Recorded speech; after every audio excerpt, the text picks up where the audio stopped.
Praise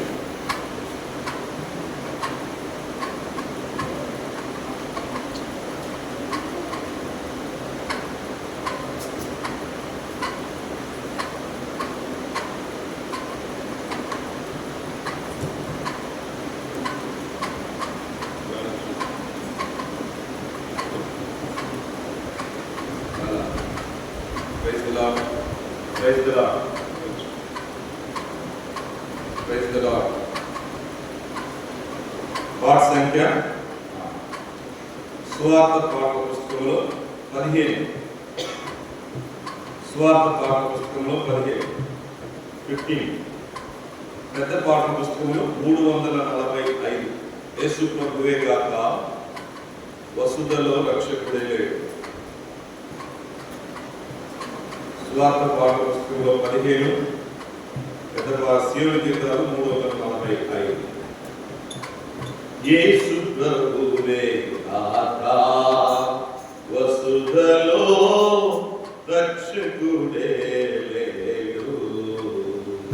యేసు ప్రభువే గాక వసుధలో రక్షకుడే లేడు.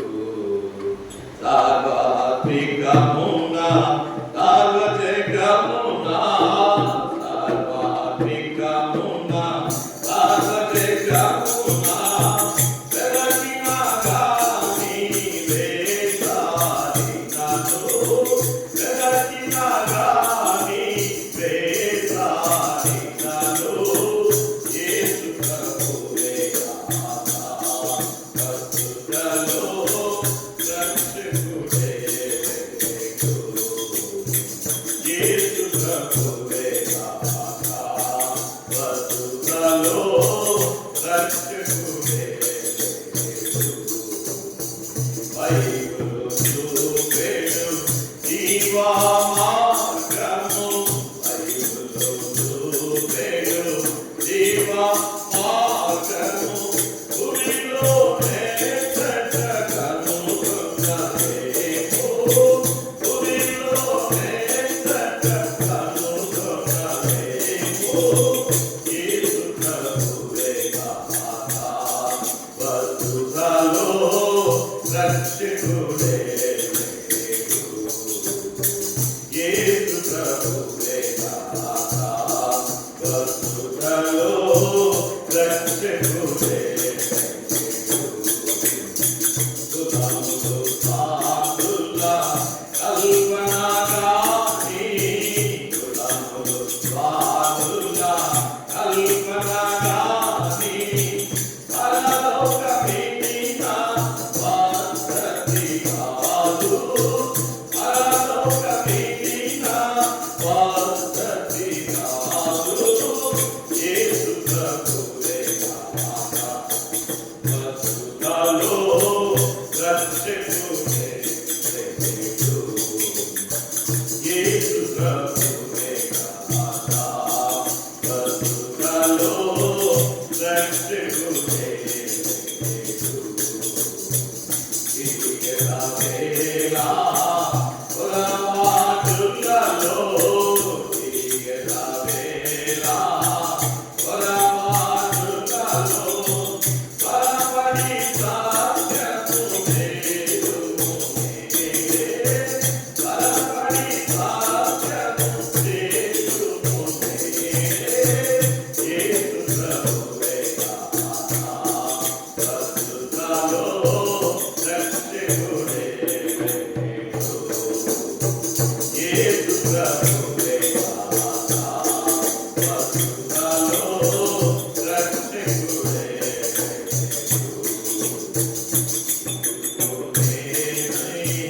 వాసము కాగా యేసుకు నేను నీ వాసము కాగా సృష్టిగా మాయను నా రక్షణ, సృష్టిగా మాయను నా రక్షణ. యేసు ప్రభువే గాక వసుధలో రక్షకుడే లేడు. యేసు ప్రభువే గాక వసుధలో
పాఠ సంఖ్య 398, స్వార్థ పాఠ పుస్తకంలో 28.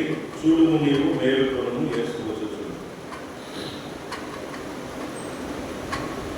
28 పాఠ సంఖ్య 28 398. చూడుము నీవు మేలుకొనుము యేసు వచ్చుచున్నాడు. అంధకార రాజ్యమునక రాజు మహిమతో వచ్చును. అంధకార రాజ్యమునక రాజు మహిమతో వచ్చును.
యేసు వస్తున్నాడు. అంధకార రాజ్యమునగా రాజు మహిమతో వచ్చును. అంధకార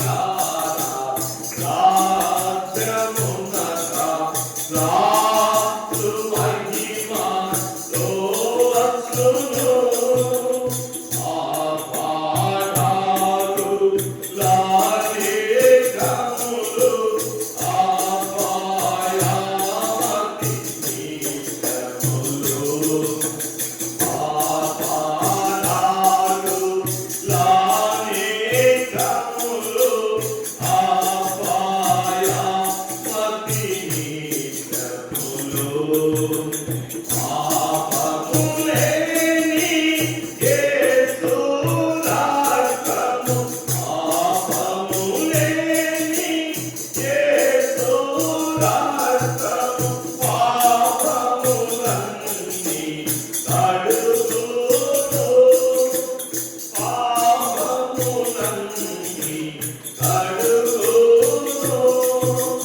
చూడుము నీవు మేలుకొను.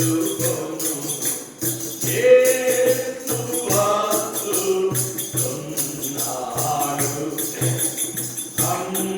అంధకార రాజ్యమునగా రాజు మహిమతో వచ్చును. అంధకార రాజ్యమునగా రాజు మహిమతో వచ్చును. కల్వరి సిలువ పై చూడుమ జీవమైన రక్షకుని.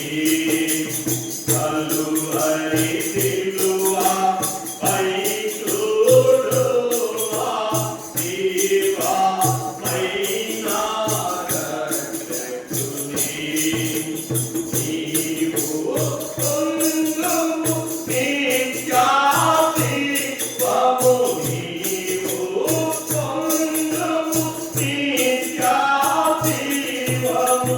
లేచి పాడుము హల్లెలూయా. లేచి పాడుము హల్లెలూయా. చూడుము నీవు మేలుకొను. యేసు వస్తున్నాడు.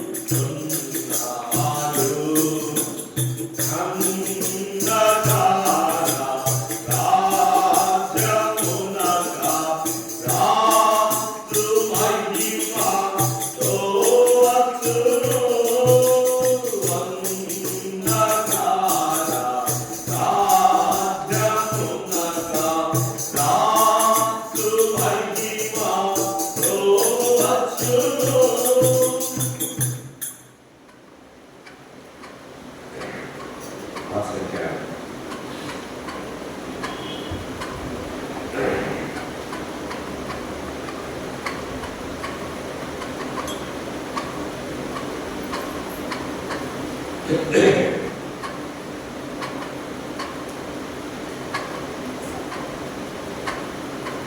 నలభై రెండు సువార్త పాఠ పుస్తకంలో 42 సియోను గీతంలో 376.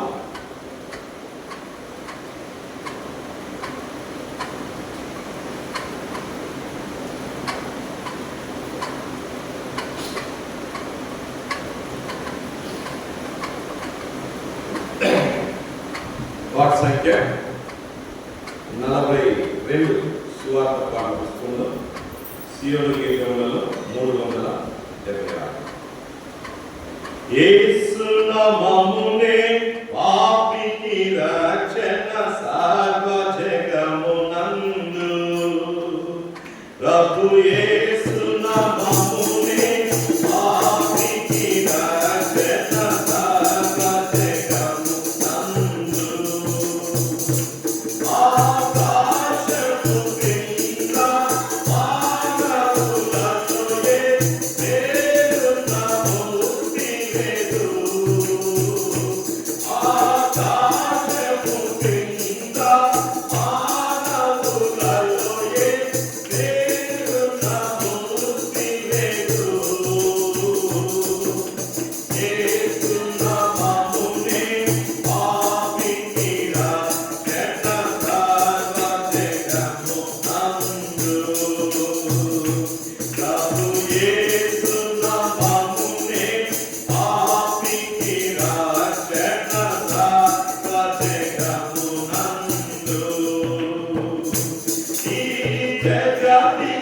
తెంచి రక్తము కాచి బలిగా నర్పించుకొనెను.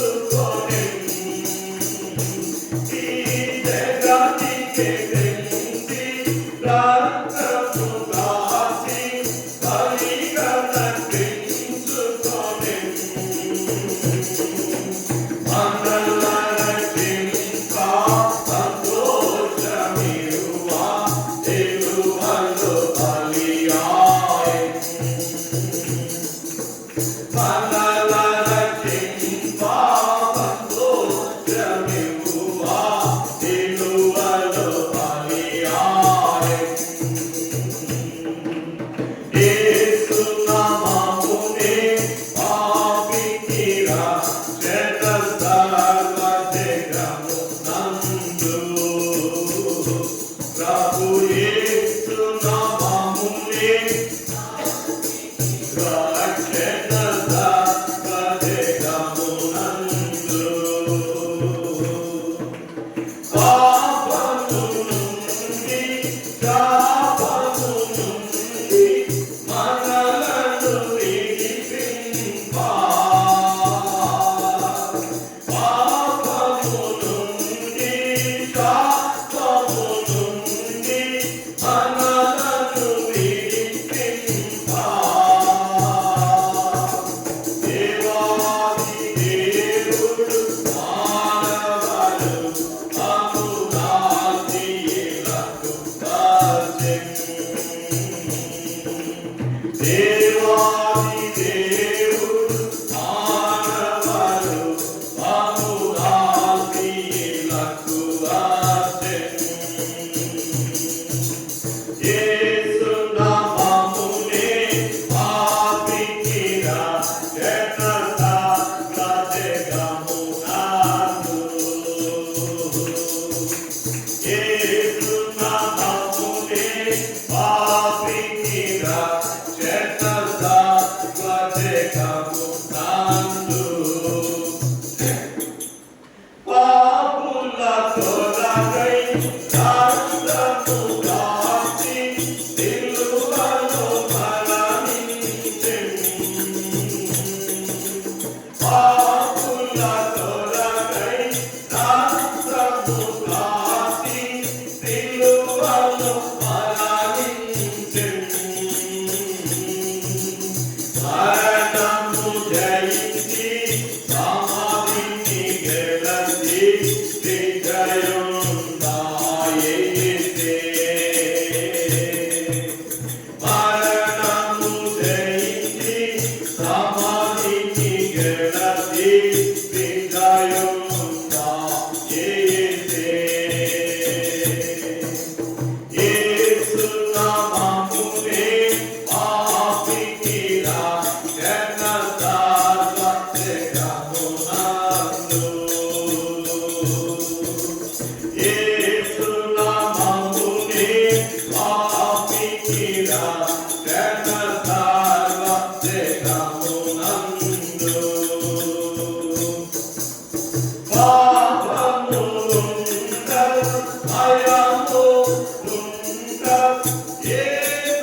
సువార్త నిమిత్తమై పరిశుద్ధ గ్రంథం నుండి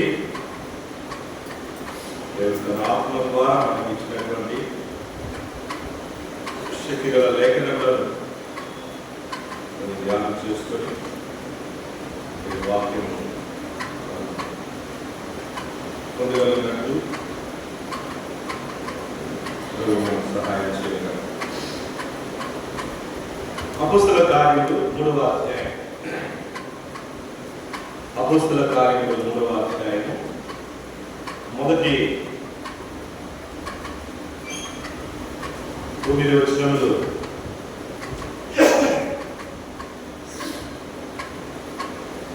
మనము ఉత్తర ప్రత్యుత్తరంగా చదువు. అపోస్తల కార్యములు 3వ అధ్యాయము మొదటి 9 వచనం మనము ఉత్తర ప్రత్యుత్తరంగా చదువుతున్నాం. పగలు 3 గంటలకు ప్రార్థన కాలమున పేతురు యోహాను దేవాలయంలోకి ఎక్కి వెళ్ళుచుండగా పుట్టినది మొదలుకొని పుట్టివాడైన మనుషుడు మోసుకొని పోబడుచున్నాడు.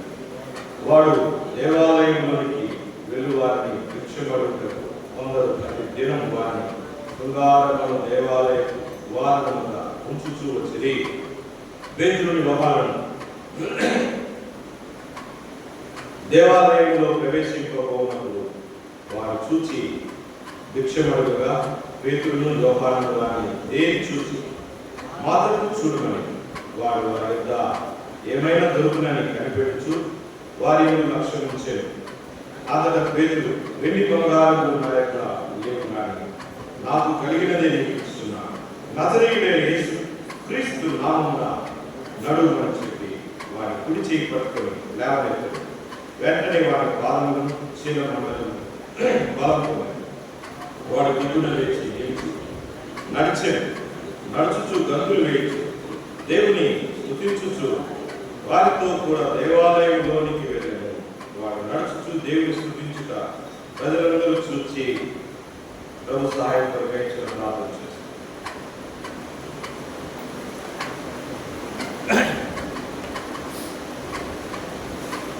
తండ్రి దయగల ప్రభువా, నీ కుమారుడైన యేసుక్రీస్తు వారు శ్రేష్టమైన పరిశుద్ధమైన పోయబడిన నామములో వేదనలు చెల్లిస్తున్నాను. ఈ సాయంత్రం వేళ స్వార్థ కొడుకు నిమిత్తమై గురించి నీ ప్రజల నిమిత్తం నీ ప్రజలకు స్తుతులు చెల్లిస్తున్నాము. తండ్రి ఎన్నో పాటల ద్వారా మహిమ తెచ్చుకున్నందుకు అవును. నీ వాక్యాన్ని మా ముందుకు తీసుకురావడంగా నీ వాక్యం ద్వారా మాతో మాట్లాడ మేము నీ చేత ఉపదేశించబడి బోధించబడి ఆయన నివాసులు మీలో మీకు పొరగవాడు ప్రజలకి అనుమతులు కావాల్సిన వారిని తీసుకురండి. వచ్చిన వారిని సరే గుర్తించినట్టు తెరువుబడిన ఆకాశం తెరువుబడిన పరలోకం దయచేయండి. నజరేయుడైన యేసుక్రీస్తు నామములో స్తుతించి ప్రార్థించి వేడుకుంటున్నాం తండ్రి. ఆమేన్.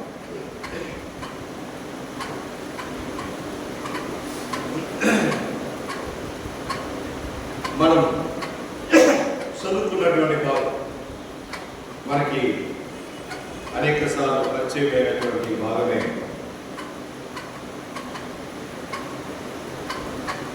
అపోస్తల కార్యం 3వ అధ్యాయం అంటేనే మొదట మనకు అర్థమయ్యేది ఏంటంటే పుట్టినది మొదలుకొని పుట్టివాడైన మనుషుడు, తర్వాత మరి పేతురు యోహాను, తర్వాత శృంగారముల దేవాలయం, తర్వాత స్వస్థత, ఇవి మనకి కనబడతాయి. నిజమే.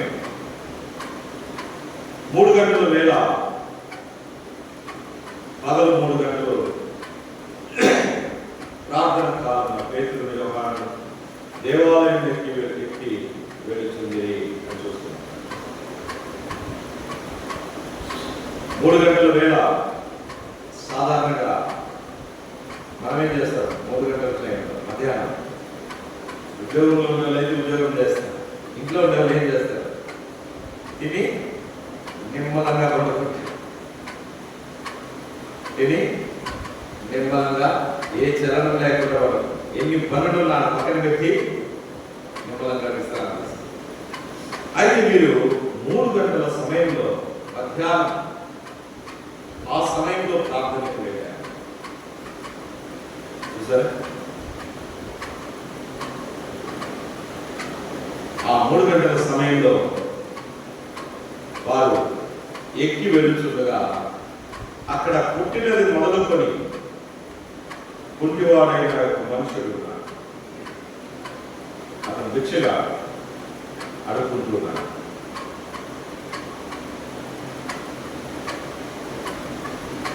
ఈ వ్యక్తిని మనం మొదట చూస్తాం. ఈ వ్యక్తిని చూస్తే ఎలా ఉన్నాడు? పుట్టినది మొదలుకొని కుంటివాడు. తర్వాత అతని స్థితిని చూస్తే ఒక మనుషుడు అతన్ని మోసుకొని పోవాలి. ఎవరైనా ఒకరు అతన్ని మోసుకొని పోవాలి. అతను స్వయంగా నడిచి పోలేడు.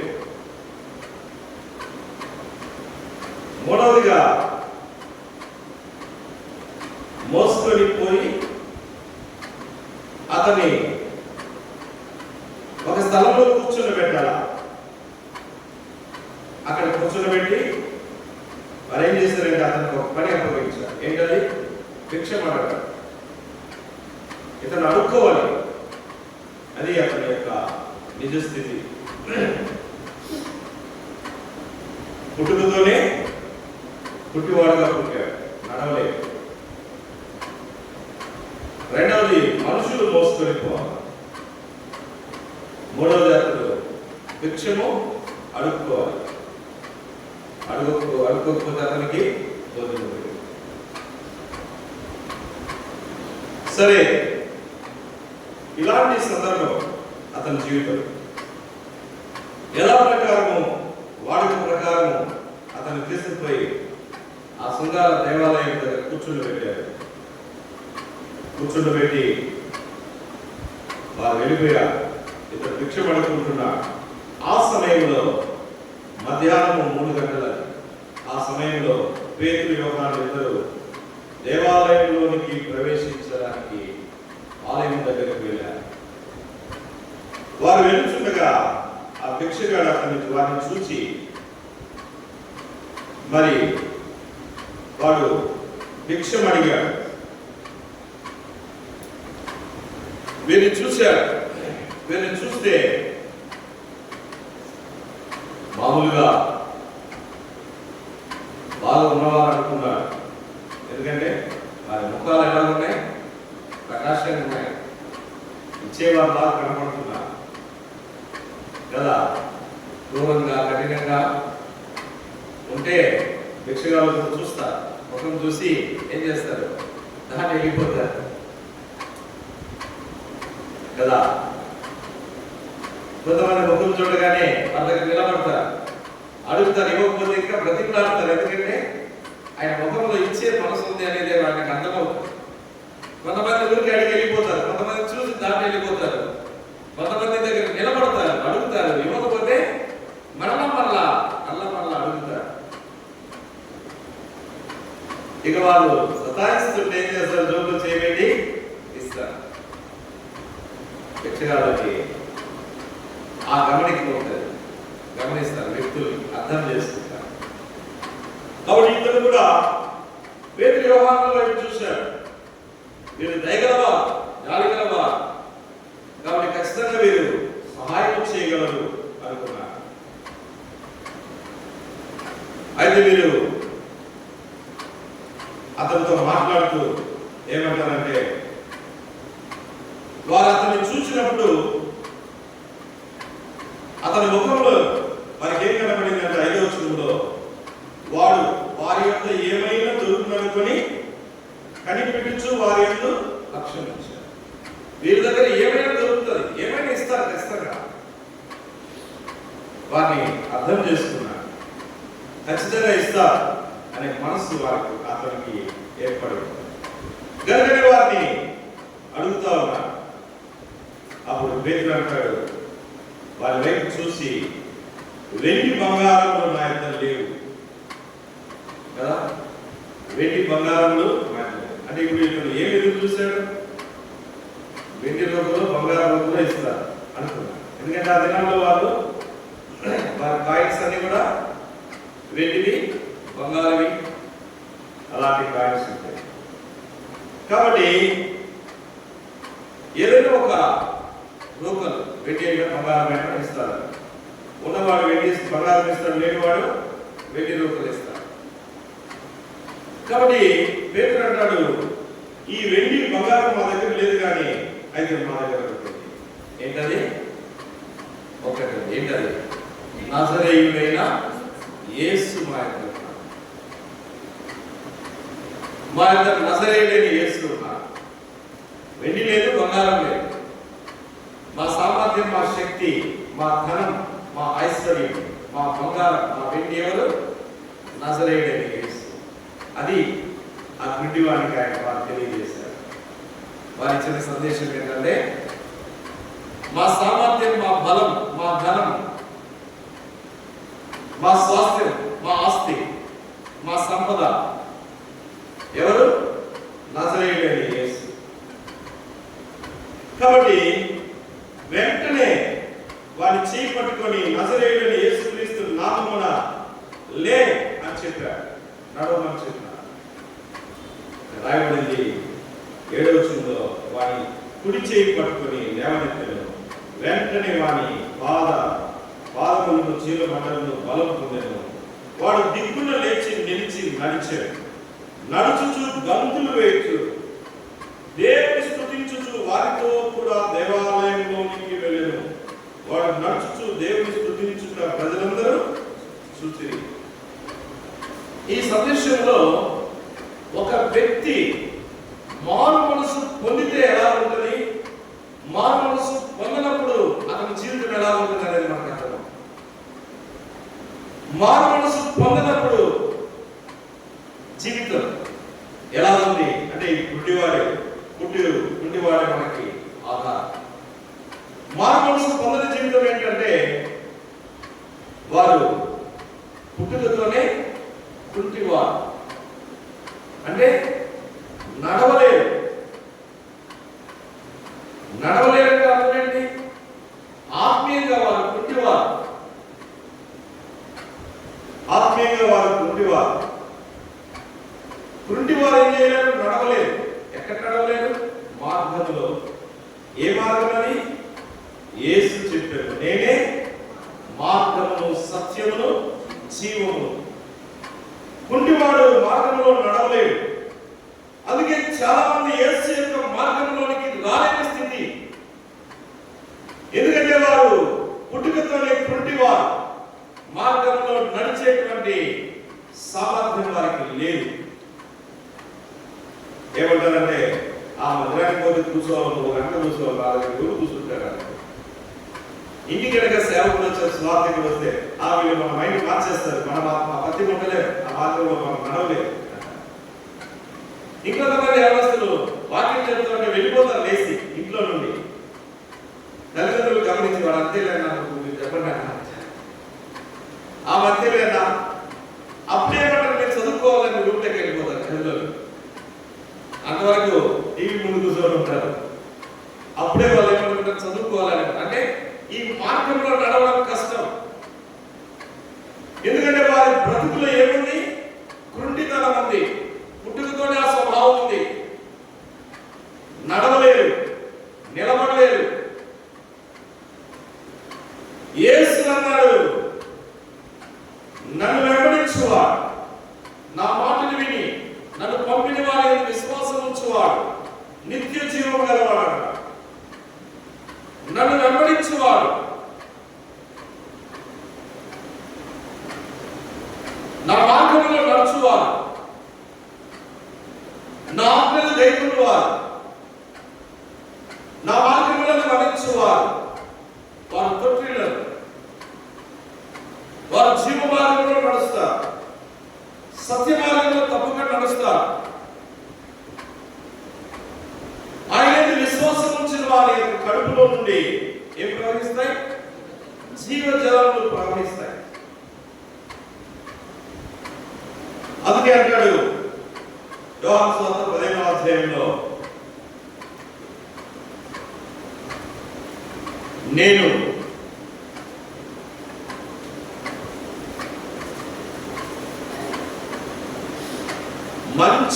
నేను నిజమైన ద్రాక్షవల్లిని. రెండవ వచనంలో మొదటి వచనంలో నేను నిజమైన ద్రాక్షవల్లిని అంటాడు. రెండవ వచనంలో నాలో ఫలించాలి, నాలో ఫలించాలి. మరి నువ్వు ఫలించాలని నీలో పనికిరాని తీగలు తీసివేస్తానంట. నాలో ఫలించాలంటే నీలో పనికిరాని తీగలు ఉన్నాయి, అవి తీసివేయాలి. మూడవ వచనంలో అంటాడు, మరి నేను చెప్పిన మాటలను బట్టి మీరు పవిత్రులు అవుతారు.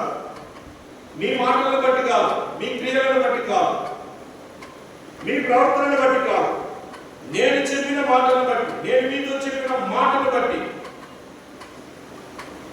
కదా. ఏమన్నాడు? నజరేయుడైన యేసుక్రీస్తు నామములో లేచి నడవమన్నాడు. ఆయన చెప్పిన మాటను బట్టి నడిచాడు.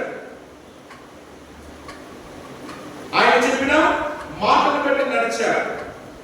కాబట్టి నేను చెప్పిన మాట ద్వారానే నువ్వు పవిత్రుడు అవుతావు. అంటే దేవుని నోటి నుండి వచ్చే మాట నువ్వు విశ్వసిస్తే, అంగీకరిస్తే, దాన్ని అనుసరిస్తే అప్పుడే నీకు పరిశుద్ధత, పవిత్రత. 4వ వచనంలో అంటాడు, కాబట్టి నాయన మీరు నిలిచి ఉండాలి, నాయన నిలిచి ఉండాలి. తర్వాత నేను కూడా వారిలో నిలిచి ఉంటాను. యోహాను సువార్త 15వ అధ్యాయం 4వ వచనం. ఒకవేళ నాయన మీరు నిలిచి ఉండకపోతే, తీగ ద్రాక్షవల్లిలో నిలిచి ఉంటేనే కానీ తనంతటా తాను ఎలాగూ ఫలింపదో అంటారు. నాయకుడు నిలిచి ఉండకపోతే మీరేం చేయలేరు, ఫలించలేరు. నా మాటను బట్టి మీరు పవిత్ర, నా మాట మీకు రాకపోతే, మీకు ఇవ్వకపోతే, మీ యొద్దకు పంపబడకపోతే మీరు పవిత్రులు కాలేదు. ఆ నామమున ఆయన వారికి అధికారం ఇచ్చాడు. మార్కు సువార్తలో 16వ అధ్యాయంలో, మార్కు సువార్త 16వ అధ్యాయం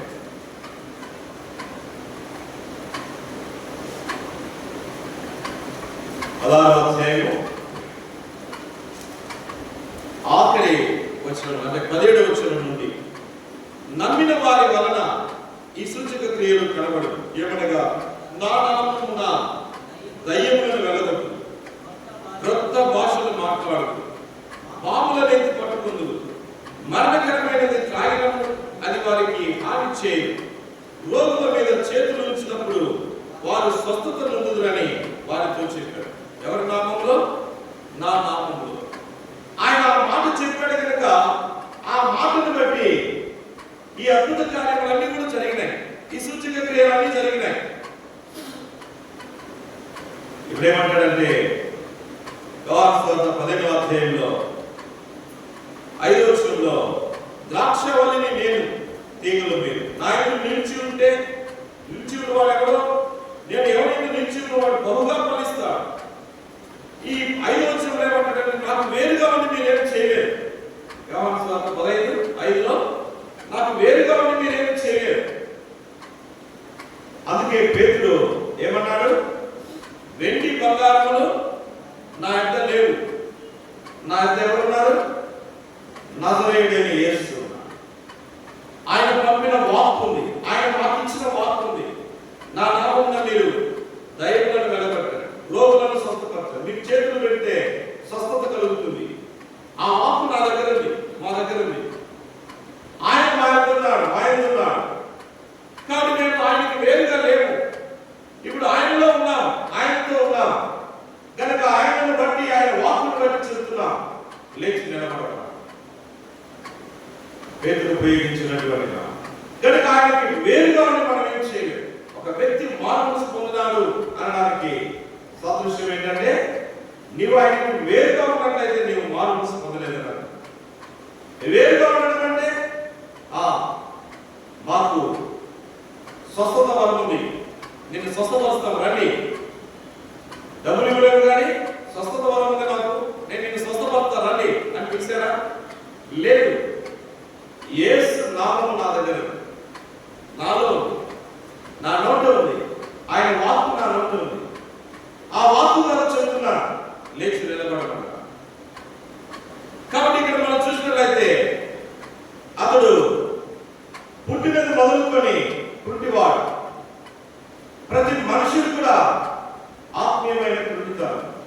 ఏంటా గుడ్డితనము?